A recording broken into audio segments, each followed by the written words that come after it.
Hello students, जैसा कि last video में मैंने आपको टेंस के बारे में बताया।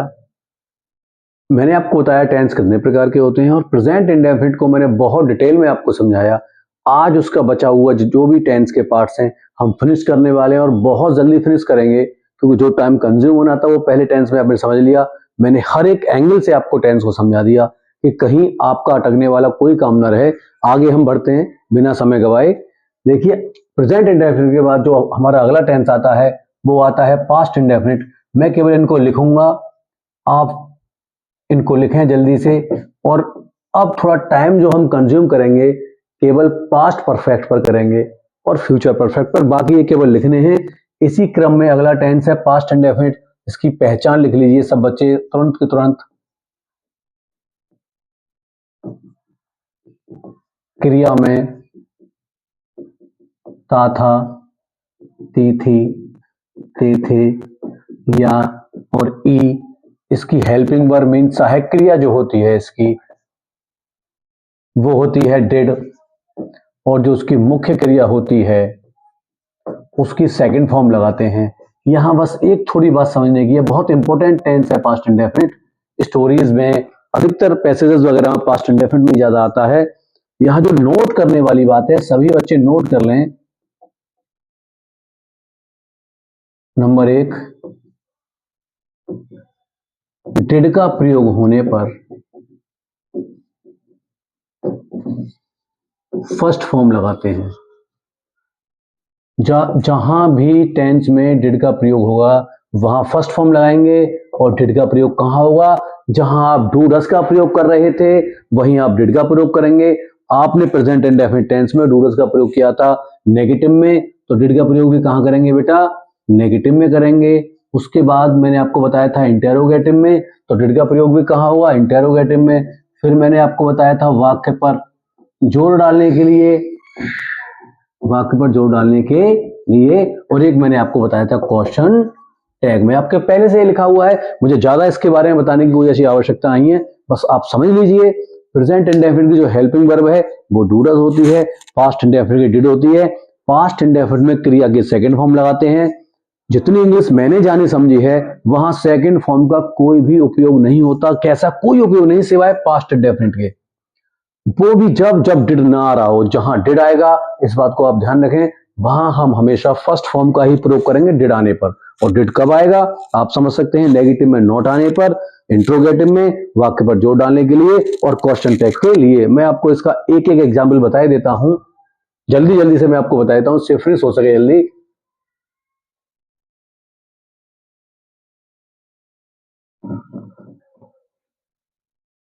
देखिए, जैसे एक एग्जाम्पल हमने, तुमने उसे पढ़ाया। आप सबसे पहले सेंटेंस पहचानेंगे। सेंटेंस है आपका अफर्मेटिव क्योंकि हम किसी बात को स्वीकार कर रहे हैं, और टेंस है आपका पास्ट इंडेफिनिट क्योंकि ये घटना पास्ट की है कि तुमने उसे पढ़ाया। तो हम क्या करेंगे बेटा? यू, और पढ़ाने की कौन सी फॉर्म लगेगी? सेकंड। टीच की सेकंड फॉर्म क्या होती है? टॉट, और उसे की होती है हिम। अब कोई पूछे है डिड क्यों नहीं आया, तो बड़ा सीधा आंसर वही कि सेंटेंस कैसा है? अफर्मेटिव, और अफर्मेटिव सेंटेंस में डिड का प्रयोग नहीं करते। अगर मैं इसको कर दूं तुमने उसे नहीं पढ़ाया, अब आप केवल समझ लीजिए तुमने उसे नहीं पढ़ाया, तो आप करेंगे यू डिड नॉट, और डिड आने पर कौन सी फॉर्म हो जाएगी बेटा? First form, you did not teach him.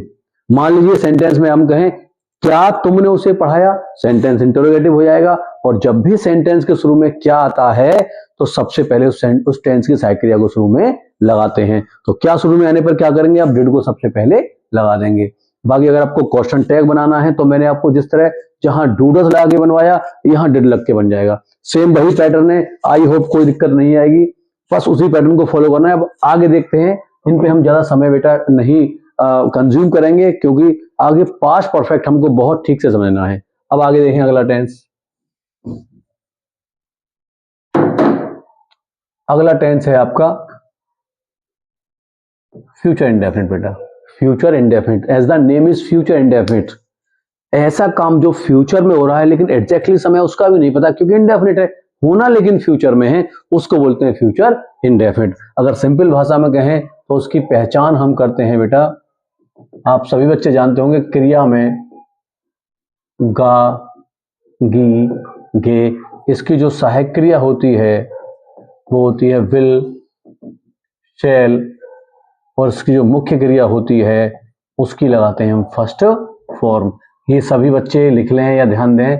देखिए यहां से टेंस बेहद आसान है। अब हमको सबसे ज्यादा मेहनत दो टेंस पे करनी होती है, प्रेजेंट इंडेफिनिट और पास्ट इंडेफिनिट। और दोनों की जो कॉमन बात है, सुनना बहुत ध्यान से, दोनों टेंस की जो कॉमन बात है वो ये है कि इनकी जो हेल्पिंग वर्ब्स होती हैं वो अफर्मेटिव में नहीं लगती।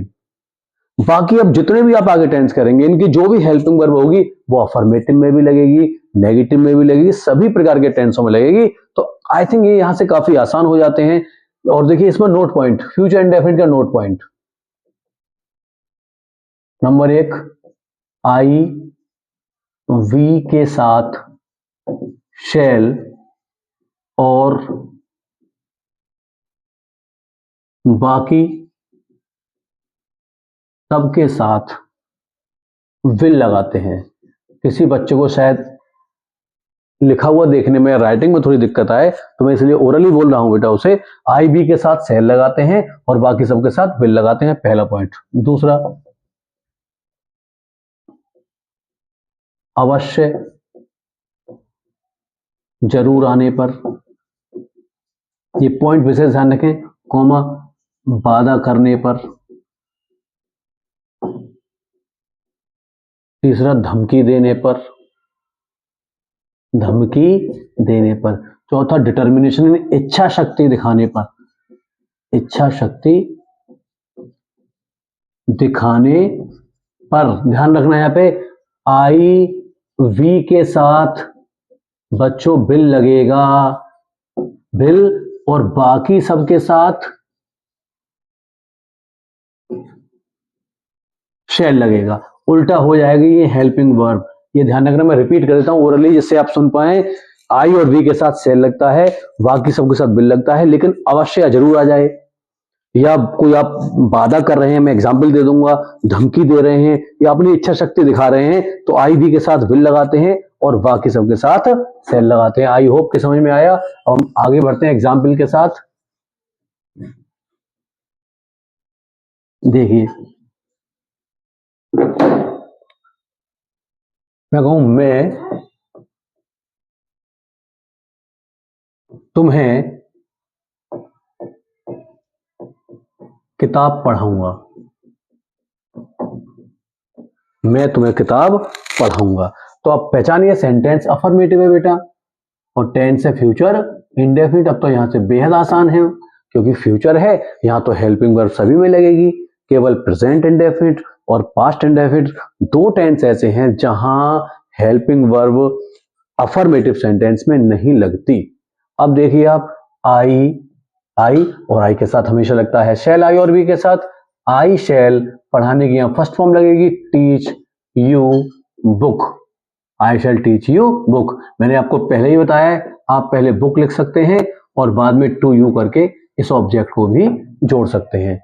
आई होप की बात समझ में आई। अगर मैं सेंटेंस को ऐसे लिखूं, मैं तुम्हें किताब नहीं पढ़ाऊंगा, सॉरी नहीं नहीं, मैं तुम्हें किताब नहीं, तो आप नोट लगा देंगे, जरूर पढ़ाऊंगा, जरूर पढ़ाऊंगा। नहीं आएगा तो बेटा आप नोट लगा देना, सिंपल सी बात है। क्या शुरू में आए तो बिल या शैल को उठा के शुरू में लगा देना, वो तो आसान बात है। लेकिन आप कह रहे हैं मैं तुम्हें किताब जरूर पढ़ाऊंगा, तो आप यहाँ वाक्य पर जोर डाल रहे हैं। ऐसी स्थिति में बेटा आई के साथ लगाएंगे will, I will teach you book. अगर यहां होता कि राम तुम्हें किताब जरूर पढ़ाएगा, तो आप लगाते राम शैल, राम विल नहीं करते, क्योंकि जरूर आने पर आप आई और वी के साथ विल और बाकी सबके साथ शैल कर देंगे। आई होप की बात समझ में आई। धमकी देते हैं किसी को, जैसे मैं तुम्हें देख लूंगा तो बोलते हैं आई विल सी यू, मैं तुम्हें मार दूंगा आई विल किल यू। कोई आप प्रॉमिस कर रहे हैं कि I will give you money, ये अगर आप प्रॉमिस कर रहे हैं, कमिटमेंट दिखा रहे हैं, तो हेल्पिंग वर्ब्स जो होती हैं फ्यूचर इंडेफिनिट में वो उल्टी हो जाती हैं एक तरीके से। आई वी के साथ लगा देते हैं विल और बाकी सबके साथ लगा देते हैं सेल। आई होप कि ये क्लियर है। मैं थोड़ा इसको रिमूव करता हूं बेटा, क्योंकि ये तो आसान, इतने डिफिकल्ट टेंस नहीं होते। अब हम आते हैं प्रेजेंट कंटिन्यूअस पर। इनके जल्दी जल्दी से एक एक एग्जाम्पल देके मैं क्लियर करूंगा।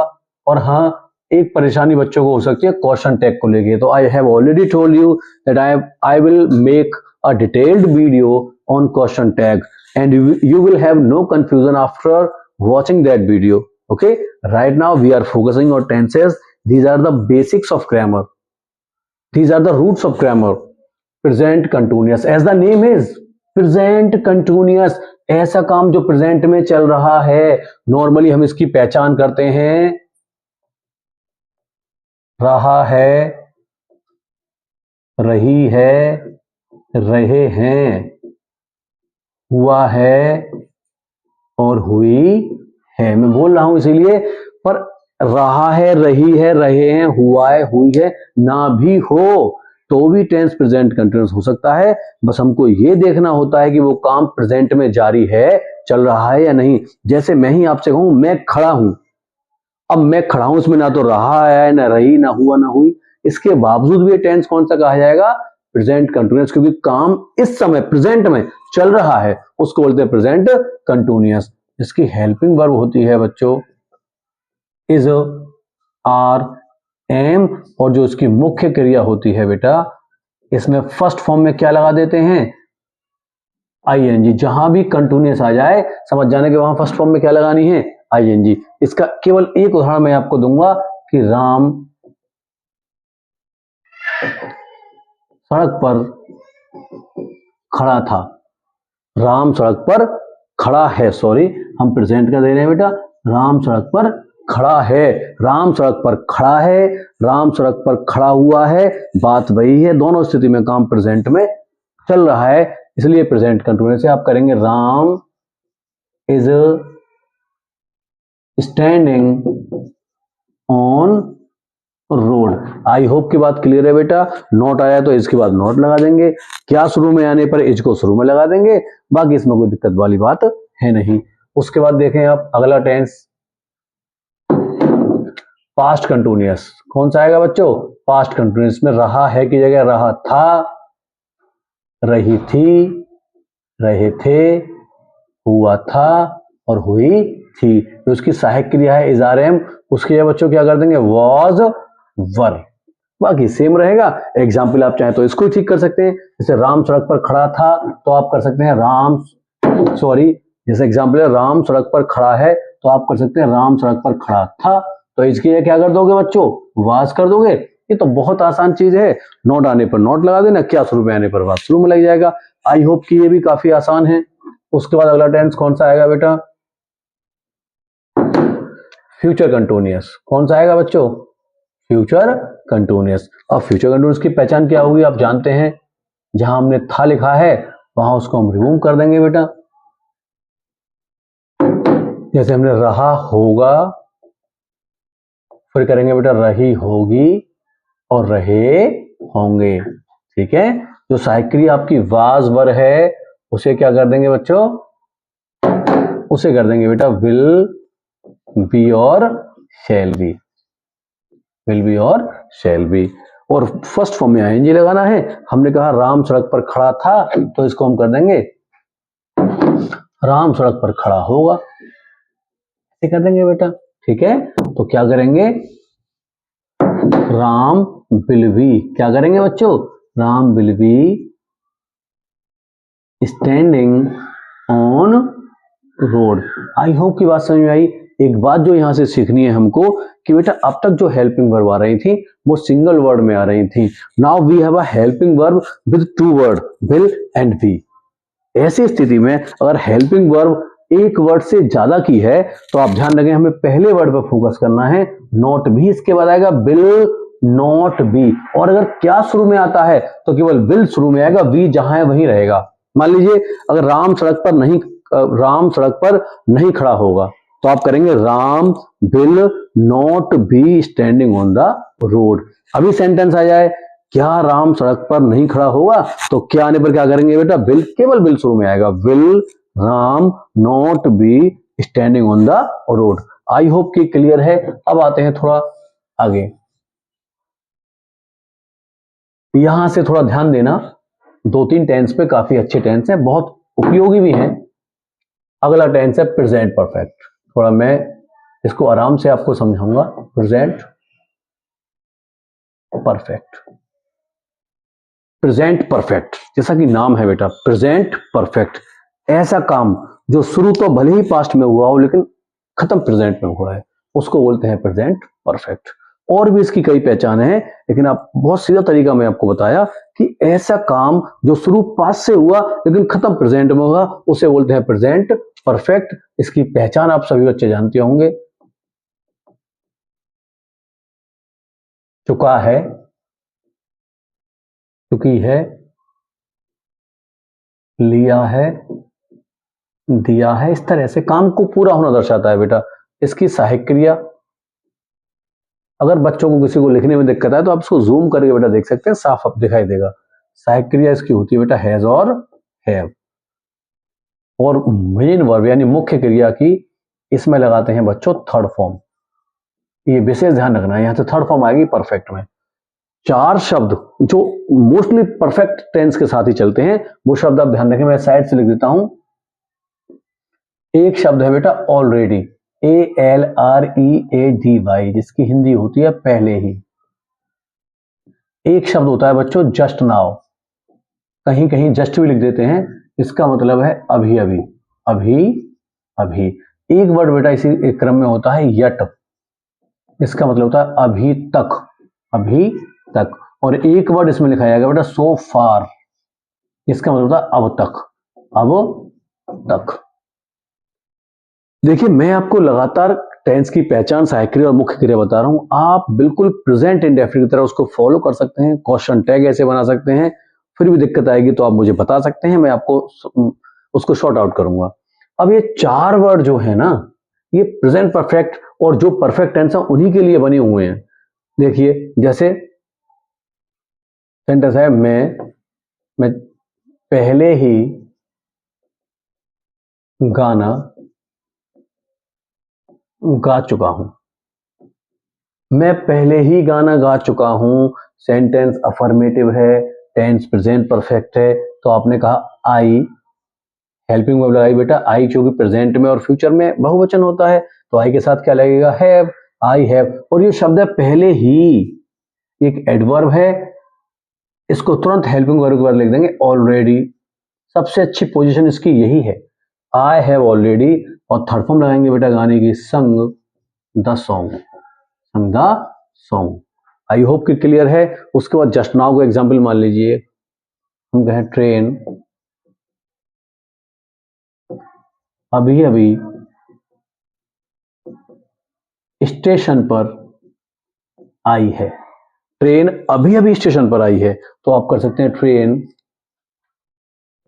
हैज, ट्रेन एक वचन है, हैज अराइव्ड एट स्टेशन, कब आई है बेटा अभी अभी, अभी अभी मतलब जस्ट नाउ। सबसे अच्छा पोजीशन इस एडवर्ब का यही है, और भी जगह लगाया जा सकता है, हैज और अराइव्ड के बीच में भी लगाया जा सकता है, बट बेटर पोजीशन इसकी यही है। आई होप 2 एग्जाम्पल क्लियर है बेटा। मैं थोड़ा ऊपर से रिमूव कर रहा हूं, देखिए 2 एग्जाम्पल और देने हैं मुझे इसके। देखिए उसके बाद आ गया यट, यट का एग्जाम्पल आप सब बच्चे देखें। मीना ने अभी तक कपड़े नहीं धोए हैं, सही है बेटा, मीना ने अभी तक कपड़े नहीं धोए हैं। देखिए तो हम क्या करेंगे, मीना, क्योंकि मीना एक वचन है तो हमने लगा दिया हैज। अब अभी तक की स्पेलिंग होती है बेटा यट, इसको लगाने की 2 जगह हैं, हैज नॉट, यट एक तो यहां लग सकता है, और धोने की थर्ड फॉर्म लगा देंगे बेटा वास्ड, और कपड़ों की क्या होती है क्लॉथ्स, ठीक है। और चाहे तो यट वाक्य के लास्ट में भी लगाया जा सकता है, या तो यहां लगाना है या यहां लगाना है, किसी भी जगह इसको प्लेस किया जा सकता है। ध्यान रखना यहां पे, Meena has not yet washed clothes, या Meena has not washed clothes yet, ये दोनों जगह प्लेस किया जा सकता है, ठीक है। आप देख लीजिए लास्ट में लगा सकते हैं। आई होप कि समझ में आया। अब अंतिम मैं आपको बता दे रहा हूं, सोफार का एक एग्जाम्पल देख लीजिए। देखिए सोफार का एग्जाम्पल, दीपक ने अब तक कितना पानी पी लिया है, क्वेश्चन मार्क्स। दीपक ने अब तक कितना पानी पी लिया है। आप सेंटेंस देखें बेटा कौन सा है, ऑब्वियसली इंट्रोगेटिव है क्योंकि क्वेश्चन मार्क लगा हुआ है और एक क्वेश्चन वर्ड भी आ रहा है कितना। कितना पानी, पूरी को क्वेश्चन वर्ड की तरह ट्रीट करेंगे, ठीक है। तो सबसे पहले कितना पानी की लिखेंगे, और पानी को हम काउंट नहीं कर सकते तो क्या लिखेंगे बेटा, हाउ मच। और पानी के आप जानते हैं वाटर, हाउ मच वाटर। अब सब्जेक्ट क्या है, दीपक, तो इसके हिसाब से हमने क्या लगा दिया यहाँ पे, हेल्पिंग वर्ब हैज, फिर क्या आ गया, दीपक, ठीक है बच्चों। और पीने की थर्ड फॉर्म लगा दीजिए ड्रंक। और अब तक की स्पेलिंग क्या होती है, सो फार, क्वेश्चन मार्क। आई होप कि प्रेजेंट परफेक्ट टेंस आपका बिल्कुल क्लियर है बच्चों, बात समझ में आपके आ रही है। अब सबसे महत्वपूर्ण टेंस पे आते हैं, पास्ट परफेक्ट पर, जो थोड़ा टाइम कंज्यूमिंग है, उसके कई एग्जांपल थोड़ा ध्यान से देखेंगे सब बच्चे। आई होप कि क्लियर है। अब आगे बढ़ता हूं मैं, देखिए अब प्रेजेंट परफेक्ट के बाद हम आए पास्ट परफेक्ट पर बेटा। देखिए इसको बिना पहचान के भी आप कर सकते हैं, जैसे मैं लिखा देता हूं पहचान थोड़ा सा, जिससे आप एक प्रॉपर नोट्स बना पाए। पहचान में चुका था, चुकी थी, चुके थे, लिया था और दिया था। इसकी सहायक क्रिया होती है बच्चों हैड, और मुख्य क्रिया की बच्चों इसमें लगाते हैं थर्ड फॉर्म। देखिए बेटा ये चुका था, चुकी थी, चुके थे, लिया था, दिया था आना जरूरी नहीं है। पास्ट परफेक्ट और पास्ट इंडेफिनिट में अंतर ये होता है कि जब दो घटनाएं पास्ट में हुई हैं तो एक घटना पास्ट में थोड़ा पहले हुई होगी, एक उसके बाद हुई होगी, तो जो पास्ट में और पहले हुई है वो तो पास्ट परफेक्ट हो जाएगी, और जो बाद में हुई है वो हो जाएगी पास्ट इंडेफिनिट। एग्जाम्पल से मुझे लगता है आप ज्यादा बेटर समझ पाएंगे। देखिए ये लिख लिया है शायद सभी ने, तो मैं इसको मिटा के एग्जाम्पल आपको समझाता हूं।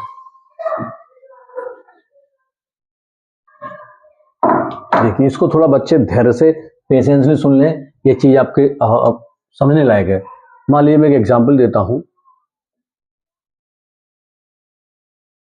राम के सोने से पहले मीरा ने खाना पका लिया। बेटे पैटर्न नंबर 1 का एग्जाम्पल है, इसको ध्यान रखें, ठीक है। राम के सोने से पहले मीरा ने खाना पका लिया, ठीक है। अब आप देखें ध्यान से, यहाँ पे दो घटनाएं हुई हैं। यहाँ पे एक घटना राम का सोना, एक घटना मीरा का खाना पकाना। देख लीजिए बेटा दो है, बहुत ध्यान से देख लीजिए। राम के सोने से पहले मीरा ने खाना पका लिया, दोनों घटनाएं पास्ट में हुई हैं।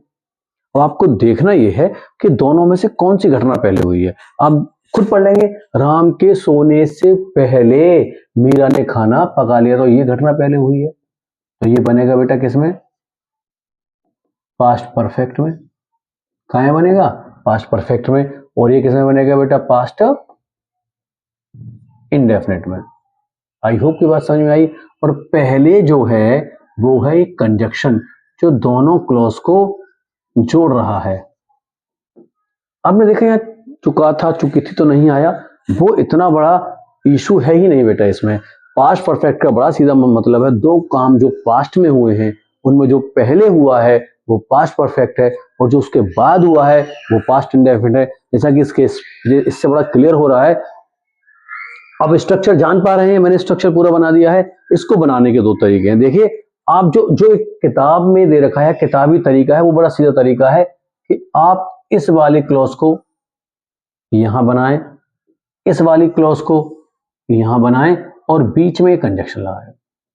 स्ट्रक्चर आई थिंक समझ में आ रहा है बच्चों को, दिख रहा है। अब देखिए इसके हिसाब से राम के सोने से पहले मीरा ने खाना पका लिया, तो पहले मीरा ने खाना पका लिया, कौन सा टेंस है बेटा, ये पास्ट परफेक्ट। तो ये कहां बनाना है हमको पहले, तो हमें क्या करेंगे, Meera had cooked the food, पहले की क्या होती है बच्चों, बिफोर, ये लग गया यहाँ पे बिफोर। राम का सोना, ये कौन सा टेंस है बेटा, पास्ट इंडेफिनिट, और पास्ट इंडेफिनिट राम कौन सी फॉर्म लगती है पास्ट इंडेफिनिट में, अभी मैंने आपको पढ़ाया सेकंड फॉर्म। तो स्लीप की सेकंड फॉर्म क्या होती है बेटा, स्लेप्ट। ये स्ट्रक्चर इस तरह इसका बना सकते हैं। मुझे लगता है कि मामला एकदम क्लियर है, बात समझ में आ रही है, कर लेंगे। और अगर आप चाहें तो इसको सीधे, आप चाहें तो ये वाली क्लॉज भी पहले लिख सकते हैं बेटा, ये वाली, लेकिन जो कंजक्शन है वो साथ लाना पड़ेगा आपको। देखिए ये दूसरा वाला तरीका विशेष ध्यान रखना, ये विशेष आपके काम आने वाला है। आप before Ram slept comma Meera had cooked the food, इस तरह आपको आगे एग्जाम में लिखा मिल सकता है। बिल्कुल ठीक है, क्योंकि जब, ध्यान रखना हमेशा, जब कंजक्शन वाली क्लॉज को कभी भी उठाएंगे तो कंजक्शन साथ में आएगा। दोनों एकदम सही है, आप कैसे भी इसको बना सकते हैं। मैं फिर से आपको समझा दूं, राम के सोने से पहले मीरा ने खाना पका लिया था, तो आप दोनों घटनाओं में देख रहे हैं कि पहले ये काम हुआ है तो ये बनेगा पास्ट परफेक्ट में, फिर ये काम हुआ है ये बनेगा पास्ट इंडेफिनिट में। पहले कंजक्शन है क्योंकि बीच में लग जाएगा बेटा। उसके बाद हमने क्या किया, इस तरह बनाया हमने, Meera had cooked the food, पहले की लगाई बिफोर राम स्लेप्ट, राइट। आपने कहा सा, मान लीजिए कि सर हम इसी क्लॉज को पहले लिखेंगे, बिल्कुल लिख सकते हैं। आप बिफोर लिख दीजिए, पहले कंजक्शन साथ आ जाएगा, बिफोर राम स्लेप्ट, फिर कॉमा लगा ये क्लॉज लिख दीजिए। आप दोनों तरीके देख लीजिए, स्क्रीनशॉट ले सकते हैं, लिख सकते हैं, समझ सकते हैं। आई होप कि क्लियर है। अब यहाँ समझने वाली बात एक और, इसको समझ लिया आपने। मान लीजिए मैं ज्यादा टाइम कंज्यूम न करते हुए इसी में बेटा आपको समझाता हूँ। इसमें मैंने क्या शुरू में लगा दिया, क्या राम के सोने से पहले मीरा ने खाना पका लिया, और यहाँ क्वेश्चन मार्क बढ़ा दिया। क्या शुरू में आने पर जैसा कि नियम है सबसे पहले हेल्पिंग वर्ब लगती है, तो ऐसी स्थिति में आप प्रिंसिपल क्लॉज, आप शायद प्रिंसिपल क्लॉज अभी ना समझ पाए बेटा, आप ऐसा मान लीजिए कि ये टेंस हमारा पहले बन रहा है तो इसकी हेल्पिंग वर्ब लगा के शुरू में रख देंगे। ये टेंस हमारा पास्ट परफेक्ट पहले बन रहा है तो हेड कहां लगा देंगे, शुरू में। Had Meera cooked the food before Ram slept. और अगर ऐसे बनाएंगे तो before Ram slept comma had Meera cooked the food, मतलब हेड लगेगा, जो जो पास्ट परफेक्ट है उसी की हेल्पिंग वर्ब पहले आएगी दोनों स्थिति में। आई होप की बात समझ में आई। आप इसका हेड उठा के यहाँ रख देंगे, और अगर ऐसे बनाए तो ये हेड उठा के यहाँ रख देंगे, हो गया इंट्रोगेटिव, क्वेश्चन मार्क लगा देंगे। आई होप कि मामला क्लियर है। आगे बढ़ता हूं मैं इसी के साथ। पहले वाला वाक्य बिल्कुल क्लियर है। अब देखिए इसी क्रम में एक और तरीके का सेंटेंस आता है।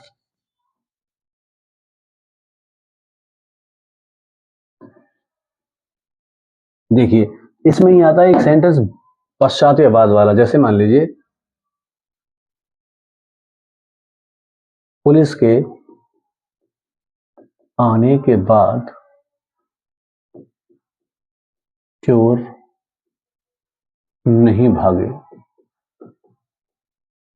अब देखो बच्चे, बाद हो सकता है लिखा जाए पश्चात, एक ही बात है। आप समझिए पहले वाले का बिल्कुल जस्ट अपोजिट है अगर आप इसका अर्थ समझेंगे तो। ऐसी स्थिति में बेटा ये जो बनता है ये बनता है पास्ट इंडेफिनिट, और बच्चों ये बनता है पास्ट परफेक्ट। आई होप की बात समझ में आ रही है। स्ट्रक्चर बेटा जैसा मैंने अभी आपको बताया बच्चों, इसको यहां बना देंगे बेटा, और इसको यहां बना देंगे, और बाद की लिख देंगे बीच में, ठीक है। तो पहले क्या बना, चोर नहीं भागे, पास्ट इंडेफिनिट बनेगा बेटा। चोर की स्पेलिंग THIEVES, क्योंकि बहुवचन है तो हमने VS बढ़ा दिया। थीव्स नहीं भागे, पास्ट इंडेफिनिट का नेगेटिव है, और पास्ट इंडेफिनिट की हेल्पिंग वर्ब क्या होती है बच्चों, डिड। क्या होती है, डिड नॉट। और डिड लगने पर पास्ट इंडेफिनिट में कौन सी फॉर्म लगती है, फर्स्ट। वैसे पास्ट इंडेफिनिट में कौन सी फॉर्म लगती है, सेकंड, लेकिन जहां डिड आएगा वहां कौन सी लगेगी, first. Run away, run away. The thieves did not run away, बाद की लिख देंगे बेटा आफ्टर, राइट। पुलिस के आने के बाद, तो आप क्या करेंगे, पुलिस, ये पास्ट परफेक्ट है बनेगा बच्चों, तो क्या कर देंगे हैड, और आने की थर्ड फॉर्म होती है कम, कम केम, कम। आई होप ये भी क्लियर है। आप इसको एक और तरीके से बना सकते हैं, आप चाहें तो ये क्लॉज पूरी पहले ला सकते हैं, आफ्टर पुलिस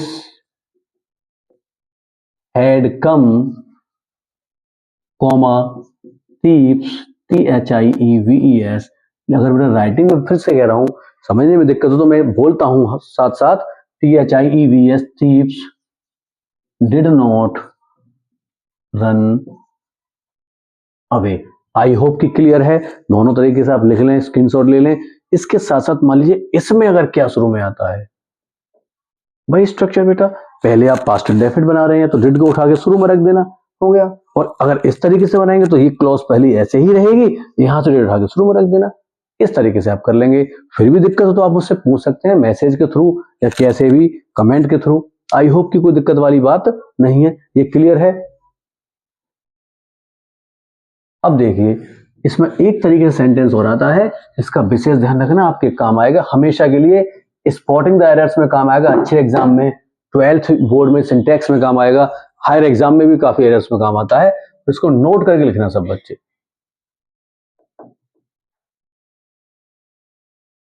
इस तरह के स्ट्रक्चर को देखिए, मैं सो भी न पाया कि तुम आ गए। अब देखिए सबसे पहले बेटा ये जानिए कि इस तरह के सेंटेंस बोलने की सिचुएशंस क्या होती हैं, किन सिचुएशंस में हम इस तरह के सेंटेंस बोलते हैं। मैं सो भी ना पाया कि तुम आ गए। देखिए दो क्लॉज है इसमें, एक मैं सो भी ना पाया और एक क्लॉज है बेटा तुम आ गए, और ये एक कंजक्शन है जो दोनों को जोड़ रहा है। अब बताइए, अब जब आप ये सेंटेंस पढ़ते हैं मैं सो भी ना पाया, तो क्या वास्तव में आप सो नहीं पाए थे या आप ठीक से सो लिए थे? ये क्लॉज साफ कह रही है कि ऐसा नहीं कि आप बिल्कुल नहीं सोए और ऐसा भी नहीं कि आप ठीक से सो लिए हैं। हो सकता है आपने 2-4 मिनट 10-5 मिनट की नींद ले ली हो। अर्थात ये क्लॉज ना तो पूरी तरह से नेगेटिव है और ना पूरी तरह से अफर्मेटिव है। तो इसको बनाने का तरीका क्या है? तो इसके लिए देखिए स्ट्रक्चर होता है, मैं आपको बताऊं। एक वर्ड होता है, यहां मैं ऊपर लिख देता हूं, उसको नोट कर लेना। हार्डली, HARDLY या SCARCELY, स्कार्सली। ठीक है, इसके साथ कंजक्शन लगता है हमेशा when या बिफोर। खासकर when, बिफोर तो सेकंड चॉइस है, प्रायोरिटी पे आप when को रखेंगे। हार्डली, स्कार्सली, SCARCELY, कंजक्शन क्या लगेगा बेटा? when। इसका मतलब था मुश्किल से। आप यही तो कहना चाह रहे हैं, जब आप कह रहे हैं मैं सो भी ना पाया, अर्थात आप बस थोड़ा सा मुश्किल से सो पाए कि भाई तुम आ गए जब तक। अब देखिए इसको बनाने का तरीका बेटा, मैं आपको हर तरीके से इसको बताता हूं। आपने एक तरीका लिखा आई हैड। अच्छा ये, हाँ एक बात मैं और ऐड कर दूं, ये इधर से बेटा पास्ट परफेक्ट में बनेगा, ध्यान रखना। कहाँ बनेगा? ये पास्ट परफेक्ट में, और ये बनेगा बेटा पास्ट इंडेफिनिट में। इसका स्ट्रक्चर इस तरीके से है, ये इसी तरीके से बनता है। ये पास्ट परफेक्ट, ये पास्ट इंडेफिनिट, और इसे हम सीधा ही बनाते हैं। देखिए उधर से ही बना देंगे, पहले सीधा बना लीजिए। आई, उसके बाद बेटा आपने हेल्पिंग वर्ब लगाई, पास्ट परफेक्ट की हैड, और ये जो वर्ड हार्डली या स्कार्सली, दोनों में से कुछ भी यहां लगाया जा सकता है, राइट। तो आई हैड हार्डली, ठीक है बेटा। सोने की कौन सी फॉर्म लगेगी? क्योंकि आप पास्ट परफेक्ट बना रहे हैं तो सोने की फॉर्म लगेगी third, slept. I had hardly slept. फिर कंजक्शन आ गया की। भले ही हिंदी में की लिखा हुआ है, लेकिन यहां जो कंजक्शन लगेगा वो लगेगा बेटा व्हेन। क्यों? क्योंकि हार्डली आ गया, और हार्डली के साथ हमेशा व्हेन लगता है। ये विशेष ध्यान रखने की बात है। हार्डली और स्कार्सली के साथ जो कंजक्शन लगता है वो हमेशा व्हेन या कभी कभी बिफोर भी लग सकता है, लेकिन when is our first priority, before is the second priority. So I had hardly slept when तुम आ गए। ये कौन सा टेंस है बच्चों? Past indefinite. तुम की होती है यू, और पास्ट इंडेफिनिट में कौन सी फॉर्म लगाते हैं? सेकंड। कम की सेकंड फॉर्म क्या होती है? केम। कोई बच्चा मुझे डिड नहीं लगाया क्योंकि अफर्मेटिव बेटा, और अफर्मेटिव में डिड नहीं लगता। आई होप की बात समझ में आई। अब कोई बच्चा बोले कि सर मैं ये पहले लिखूंगा, बिल्कुल लिख सकते हो बेटा इसे पहले, आप इसे पहले भी लिख सकते हो। उससे पहले एक और तरीका देखिए, कुछ कुछ जगह नंबर 1 तरीका। नंबर 2, हार्डली को पहले लिख देते हैं बेटा। यहाँ ये इन्वर्जन नियम होता है, हार्डली हैड, हार्डली हैड, फिर सब्जेक्ट आएगा I slept, hardly had I slept when you came. ऐसे ऐसे अधिकतर बेटा बुक में इस तरह भी लिखा रहता है, यानी आप इस एडवर्ब को शुरू में भी लगा सकते हैं। It is a rule of inversion, जो आप आगे समझ पाएंगे। फिलहाल आप ऐसे इसके स्ट्रक्चर को ध्यान रखें। आपने कहा नहीं सर मैं कंजक्शन वाला पहले, तो बिल्कुल लिख सकते हैं आप, when you came comma I had hardly slept. I hope कि मामला क्लियर है। पास्ट परफेक्ट आपको बहुत ठीक से समझ में आ गया। मेरे हिसाब से कहीं अटकने की गुंजाइश नहीं है बेटा इसमें। आप इसका स्क्रीनशॉट ले लें, लिख लें। मैं इसको साफ करता हूं, फिर फ्यूचर परफेक्ट आपको बताता हूं। देखिए, फिर भी दिक्कत रहे आप आराम से पूछ सकते हैं, कमेंट कर दीजिए।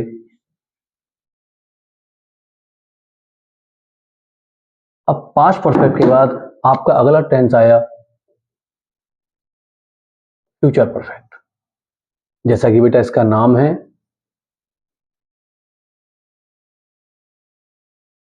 चुका होगा, चुकी होगी, चुके होंगे, लिया होगा और दिया होगा। इसके बाद इसकी सहायक क्रिया है बच्चों,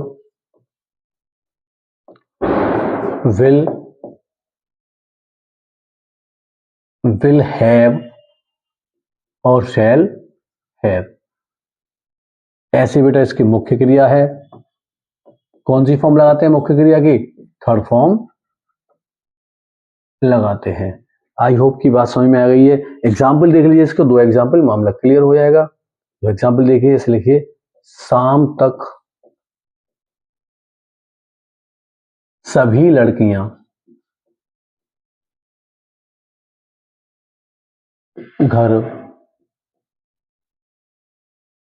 पहुंच चुकी होंगी। शाम तक सभी लड़कियां घर पहुंच चुकी होंगी। तो क्या करेंगे बेटा हम? सभी लड़कियां, यानी अब सेंटेंस तो आप जानते हैं अफर्मेटिव है, सेंटेंस अफर्मेटिव है और टेंस है फ्यूचर परफेक्ट। तो हम क्या करेंगे? All the girls, all the girls. उसके बाद हेल्प में लगा देंगे बेटा विल हैव, और पहुंचने की थर्ड फॉर्म क्या होती है बच्चों? रीच्ड, और घर की होती है होम। अब आ गया शाम तक, तो तक के लिए टिल भी लगता है और बाई भी लगता है। अंतर मैं आपको जरूर बताऊंगा प्रेपोजिशन में आगे बेटा। फिलहाल आप फ्यूचर में ये मान लीजिए कि तक के लिए बाई लगाते हैं, बाई इवनिंग। आई होप कि आसान है। यहाँ नॉट आए तो विल नॉट हैव कर देना बेटा, क्या शुरू में आए तो केवल विल को उठा के शुरू में रख देंगे। I hope clear. अब देखते हैं आगे। एक तरीके से फ्यूचर परफेक्ट और आ सकता है आपका, उसका भी एग्जाम्पल आप देख लीजिए कैसे आ सकता है। देखिए, डबल क्लॉज में आ सकता है फ्यूचर परफेक्ट। देखिए इस तरह से, जैसे राम के पत्र लिखने से पहले मीरा जा चुकी होगी। बस पहले ही वाला वाक्य आएगा इसमें। राम का, एक तो है राम का पत्र लिखना है बेटा, और एक मीरा जा चुकी होगी। तो साफ दिख रहा है कि ये बनेगा फ्यूचर परफेक्ट में, बिल्कुल दिख रहा है। लेकिन ये बनता है प्रेजेंट इंडेफिनिट में, इसका विशेष ध्यान रखना है। और इसके पीछे ग्रामेटिकल लॉजिक भी है कि फ्यूचर इंडेफिनिट में क्यों नहीं बनता, प्रेजेंट इंडेफिनिट में क्यों बनता है। तो आगे बहुत सारी चीजें हैं बेटा, तमाम ग्रामेटिकल रूल्स हैं, तमाम और बहुत सारे टॉपिक हैं ग्रामर के, जहां आप क्लियर कर पाएंगे कि प्रेजेंट इंडेफिनिट में क्यों बनता है। फिलहाल आप जान लीजिए कि इस तरह हमको बनाना है। भाई स्ट्रक्चर हमारा पास्ट परफेक्ट की तरह, इसको इधर, इसको यहां, और पहले की बेटा बीच में। तो बना लीजिए, मीरा जा चुकी होगी तो मीरा, हेल्पिंग में लगा देंगे बेटा विल हैव गॉन, और पहले की क्या होगी बच्चों? बिफोर। अब राम का पत्र लिखना किस में बनेगा? Present indefinite. तो क्या करेंगे? राम राइट्स। एस क्यों लगा इसमें? क्योंकि कर्ता एक वचन, प्रेजेंट इंडेफिनिट। डू डस क्यों नहीं लगा? क्योंकि अफर्मेटिव है, राइट। राम राइट से लेटर। आई होप कि मामला क्लियर है, इसमें क्लियर है शायद। उसके बाद अगर इसमें क्या आ जाता है बच्चों, मान लीजिए, तो बेटा इस बिल को उठा के कहाँ रख देंगे हम, शुरू में, कंप्लीट हो जाएगा। I think future perfect clear है। अब हम लास्ट में चलते हैं, बिल्कुल टेंस हमारे खत्म होने वाले हैं।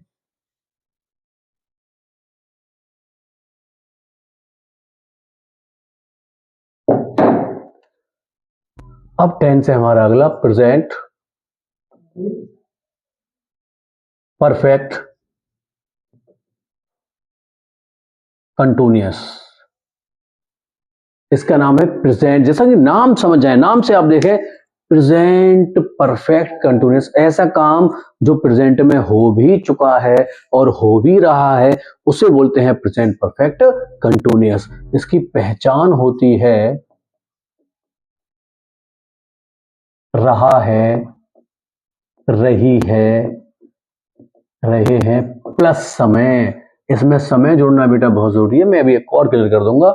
उसकी मुख्य क्रिया जो होती है वो होती है, सॉरी पहले हेल्पिंग वर्ब आएगी बच्चों, इसकी सहायक क्रिया होती है हैज बीन और हैव बीन। उसके बाद बेटा इसकी मुख्य क्रिया first form plus ING, right. इसमें जो नोटेबल पॉइंट है कि समय को जोड़ना, तो वो आप लिख लीजिए, मैं ओरली आपको बता दे रहा हूं। समय को सीन्स या फॉर से जोड़ते हैं। काय से जोड़ते हैं, सीन्स या फॉर, दो वर्ड से जोड़ते हैं, सीन्स और फॉर। तो समय होगा बेटा दो ही शब्द से जोड़ा जाएगा, सीन्स या फॉर। अब सीन से कब जोड़ें, फॉर से कब जोड़ें, तो समझ लीजिए निश्चित समय को जोड़ेंगे सीन से। आप लिख सकते हैं निश्चित समय हो तो कहाँ से जोड़ेंगे बच्चों, सीन से, और अनिश्चित समय हो तो उसे जोड़ेंगे फॉर से। अगला प्रश्न कि निश्चित समय पहचानेंगे कैसे, तो बहुत आसान तरीका है। ऐसा समय जिसका कोई नाम हो या जिस समय को हम देख सकें, वो निश्चित समय होता है। और ऐसा समय इसका कोई नाम नहीं है ना जिसे हम देख पा रहे हैं, वो अनिश्चित समय होता है। मान लीजिए अगर मैं कहूं मैं सोमवार से, तो सोमवार एक समय का नाम है, तो वो निश्चित समय कहा जाएगा। मैं कहूं 2 बजे से, तो 2 बजे हम घड़ी में देख सकते हैं और समय का नाम भी है, तो वो निश्चित समय कहा जाएगा, सीन से जुड़ेगा। लेकिन मैं कहूं 4 दिन से, तो 4 दिन किसी समय का नाम नहीं होता, उसे जोड़ेंगे फॉर से। मैं कहूं 2 घंटे से, तो 2 घंटे कोई समय का नाम नहीं होता बेटा, तो उसे जोड़ेंगे फॉर से। आई होप की बात समझ में आई। तो निश्चित समय कैसे जोड़ेंगे, सीन से, और अनिश्चित समय फॉर से। निश्चित समय क्या होता है, जिस समय का नाम हो या जिस समय को हम देख सकें, और जिस समय को जिस समय का नाम हो ना देख सकें, वो अनिश्चित होता है, उसे जोड़ते हैं फॉर से। अब मैं इसका एग्जांपल देता हूं, देखिए आपको।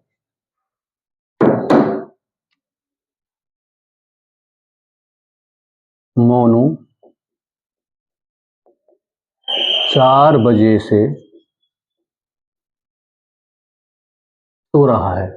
मोनू 4 बजे से सो रहा है। देखिए पहचान, रहा है, और कब से, 4 बजे से, मतलब सो भी चुका है और सो भी रहा है। जब वो 4 बजे से सो रहा है तो अब तक सो भी चुका है, और अभी वो क्या कर रहा है बेटा, सो रहा है। ऐसी स्थिति, ये टेंस को बोलते हैं प्रेजेंट परफेक्ट कंटिन्यूअस। मोनू 4 बजे से सो रहा है, तो अब क्या करेंगे बेटा, मोनू, मुझे लगता है बच्चे पहचान लेंगे आसानी से। अगर मैं इसमें से समय हटा दूं 4 बजे से, तो टेंस क्या हो जाएगा, मोनू सो रहा है, वो हो जाएगा प्रेजेंट कंटिन्यूअस। लेकिन मोनू 4 बजे से सो रहा है, तो हो गया प्रेजेंट परफेक्ट कंटिन्यूअस। हम क्या करेंगे बच्चों, मोनू हैज बीन स्लीपिंग, सही है।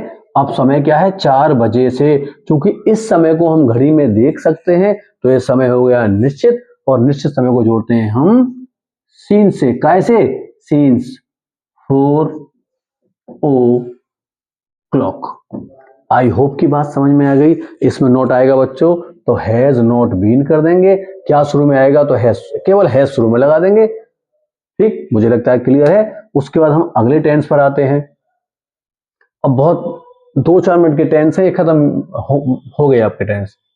देखिए प्रेजेंट परफेक्ट के बाद अगला टेंस है आपका बेटा, प्रेजेंट परफेक्ट कंटिन्यूअस के बाद अगला टेंस है आपका past perfect continuous. Past perfect continuous, right. इसकी पहचान क्या होगी, रहा था, रही थी, रहे थे प्लस समय। इसकी हेल्पिंग वर्ब में भी अंतर आ जाएगा बेटा, केवल इसकी एक हेल्पिंग वर्ब होती है, देखिए हैड बीन, बाकी सब कुछ बेटा इसका सेम है, फर्स्ट फॉर्म प्लस आईएनजी, और समय को जैसे हम जोड़ रहे हैं वैसे ही जोड़ेंगे। अब इसका एक एग्जाम्पल देख लीजिए, मान लीजिए अध्यापक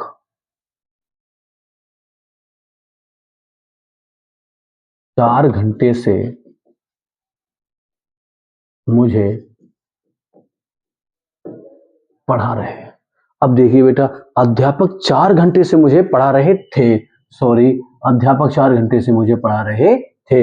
अगर मैं 4 घंटे से हटा दूं तो अध्यापक मुझे पढ़ा रहे थे, तो रह जाएगा पास्ट कंटिन्यूअस, लेकिन 4 घंटे से पढ़ा रहे थे, इसका मतलब 4 घंटे पढ़ा भी चुके थे और आगे भी पढ़ा रहे थे। तो हम समझ गए टेंस कौन सा है, पास्ट परफेक्ट कंटिन्यूअस, राइट। अध्यापक की आप सभी जानते हैं बेटा टीचर, इसकी तो हेल्पिंग वर्ब एक ही होती है, हैड बीन, और पढ़ाने की क्या होती है बेटा, टीचिंग, राइट।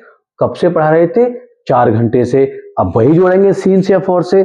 4 घंटे कैसा समय है, अनिश्चित समय है, क्योंकि ना तो ये किसी समय का नाम है और ना इस समय को हम कहीं देख सकते हैं, तो ऐसी स्थिति में उस समय को जोड़ते हैं फॉर, FOR, फॉर। फिर 4 घंटे की स्पेलिंग लिखनी है तो 4 की होती है 4, FOUR 4, और घंटों की होती है HOURS, आवर्स।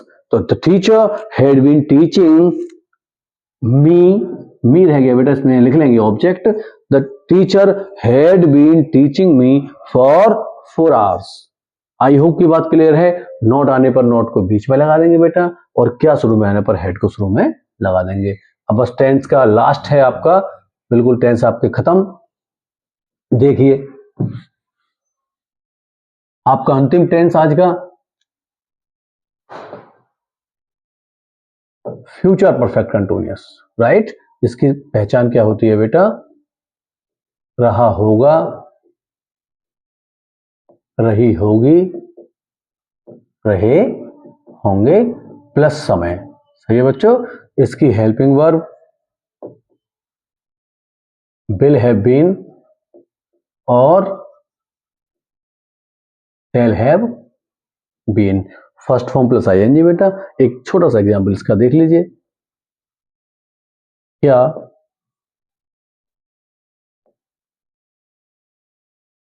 तुम्हारा दोस्त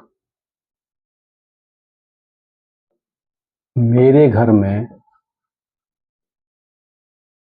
3 दिन से रह रहा होगा, क्वेश्चन मार्क। देखिए, क्या तुम्हारा दोस्त मेरे घर में 3 दिन से रह रहा होगा, ये 3 दिन जो हमने ऐड किया ना बेटा, ये इसको बना रहा है फ्यूचर परफेक्ट कंटिन्यूअस। अगर हम इसमें से 3 दिन से हटा लें तो टेंस रह जाएगा केवल फ्यूचर कंटिन्यूअस।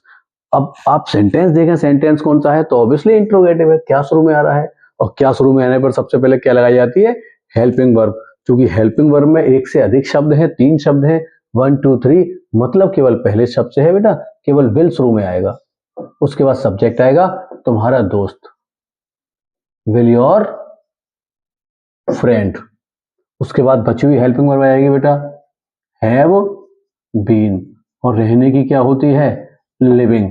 कहां रह रहा होगा, मेरे घर में, इन माई होम। कब से रह रहा होगा बेटा, 3 दिन से, तो क्या करेंगे, फॉर 3 डेज, क्वेश्चन मार्क। बताइए फॉर क्यों लगाया हमने, क्योंकि समय जो है वो अनिश्चित है, और अनिश्चित समय के साथ फॉर का प्रयोग किया जाता है। कैसे पहचाना समय अनिश्चित है, क्योंकि 3 दिन किसी समय का नाम नहीं है। समय का नाम तो सोमवार मंगल होता, जनवरी फरवरी होता, कोई सन होती, कोई टाइम होता घड़ी वाला। टेंस का मामला बेटा मुझे लगता है आपका क्लियर है, आप पूरे टेंस रिवाइज कर लीजिए। इसके बाद आपके बहुत महत्वपूर्ण टॉपिक्स हैं, मैं कुछ वीक की वर्ब्स हैं, हैज हैव के अच्छे यूजर्स बताऊंगा, और स्पेशली अभी जो मेरा ध्यान है, ग्रामर तो आप कोई भी पढ़ सकता है इसे, लेकिन मैं टारगेट ओरिएंटेड, खासकर मेरा जो टारगेट है वो यूपी बोर्ड्स के बच्चे हैं, इनके एग्जाम बिल्कुल एट हैंड हैं, इनको परीक्षा में देना ही देना है। तो टेंस मैंने इसलिए कराया क्योंकि मैं अपने तरीके से आपको सिलेबस कराऊंगा, आगे की चीजें भी आपको इस तरीके से मैं जान पाऊंगा आपको। आगे की चीजें मैं आपको कराऊंगा, सारे टॉपिक डिटेल में कराऊंगा, जितना भी आपका सिलेबस है पहले वो, और वो केवल आपके इंटर या 10th में काम नहीं आएगा, आपके हमेशा किसी भी कंपटीशन एग्जाम के लिए भी काम आएगा। इसीलिए मेरे टॉपिक थोड़े टाइम कंज्यूमिंग रहते हैं। आई होप कि आपको पसंद आएगा। अभी के लिए सबसे गुड बाय, फिर मिलते हैं नए टॉपिक के साथ।